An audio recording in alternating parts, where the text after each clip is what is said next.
All right, let's get right into it. We managed to get a look at something pretty incredible. A leaked internal guide that Mr. Beast himself wrote for his production team. Think of it as his personal brain dump on how to succeed inside his company. And honestly, it's a masterclass in modern media.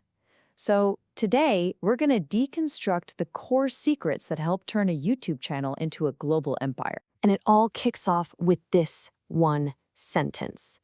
Seriously, this is the key that unlocks his entire disruptive philosophy. This isn't just some off-the-cuff remark, you know? It's basically a declaration of war against old media.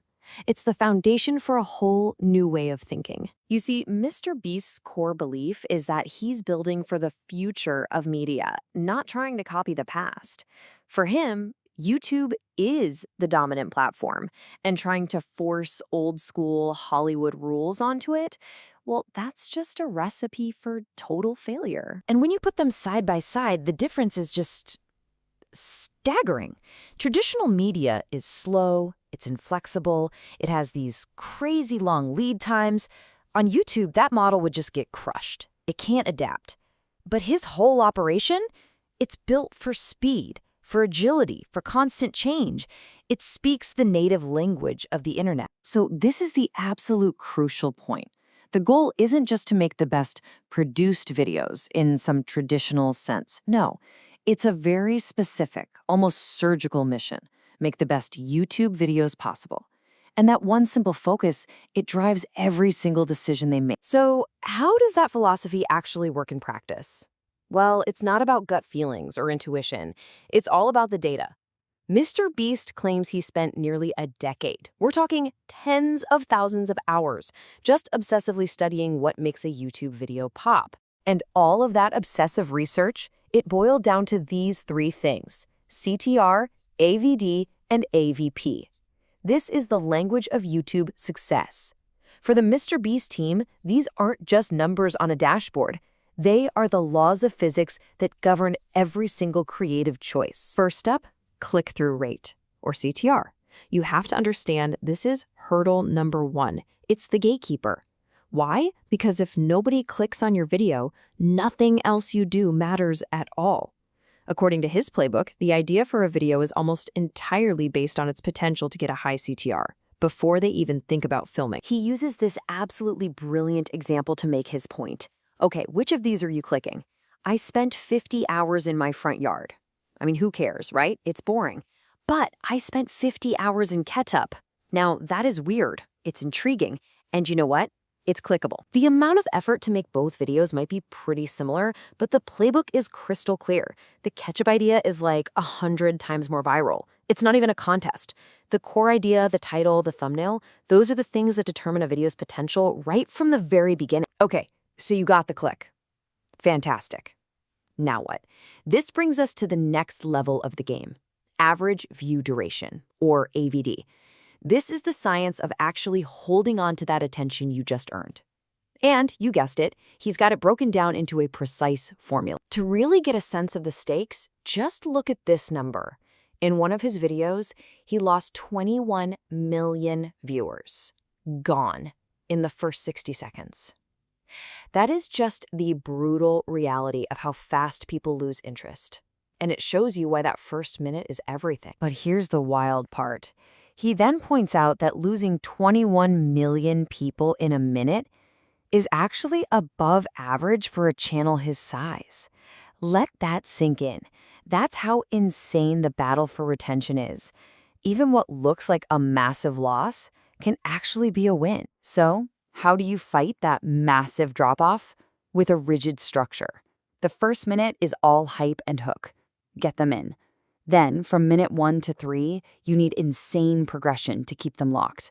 Minutes 3 to 6 are for simple, super stimulating content.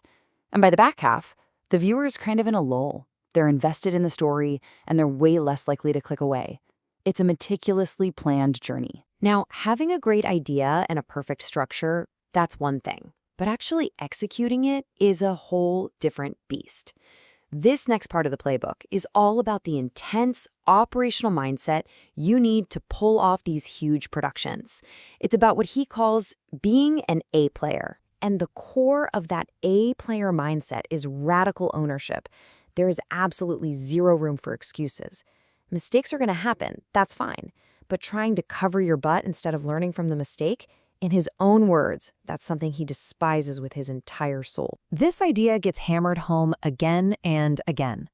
If you hire a contractor and they mess up, it's not their fault, it's your fault for not keeping track of them. The rule is simple: you never just dump a task on someone and forget about it.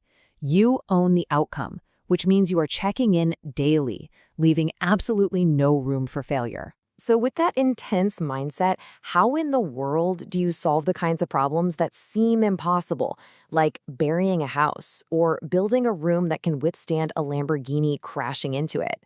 Well, the Playbook offers up a bunch of what he calls cheat codes, and here are some of the best ones. No does not mean no is all about being relentless and pushing past the first roadblock. Use consultants means just go find the person who's already solved your exact problem. And creativity saves money is huge. He talks about offering a year's supply of Doritos for a prize instead of $20,000. It's way more interesting, it's funnier, and oh yeah, it saves over 18 grand. That's a cheat code. So as we start to bring this all together, it's really easy to get lost in the data, the metrics, the obsession with optimization. But maybe the biggest lesson here, the billion-dollar takeaway, is actually the most human one. It's all about how you build the team that can actually pull all this off. I mean, this quote is just unbelievable. He's not angry about million-dollar mistakes. He sees them as a necessary cost of doing business, an investment in his people. He's literally paying for the lessons that turn a good employee into a great one, an A player who will never make that same expensive mistake again. It's just a profound way of looking at building a team. So when you boil it all down, it comes back to this formula. Data plus creativity plus obsession. This isn't just a strategy for a video, this is the definition of an A player in the MrBeast universe. They're people driven by data, armed with limitless creativity and fueled by a total obsession to get every last detail perfect. They're the engine that makes this entire machine run. And that leaves us with one final really big thought. MrBeast built this entire system for YouTube. But as all media gets more and more fragmented, as everyone fights for every single second of our attention, you have to wonder, is this obsessive, data-driven, relentlessly optimized playbook the future of all entertainment? That's definitely something to think about.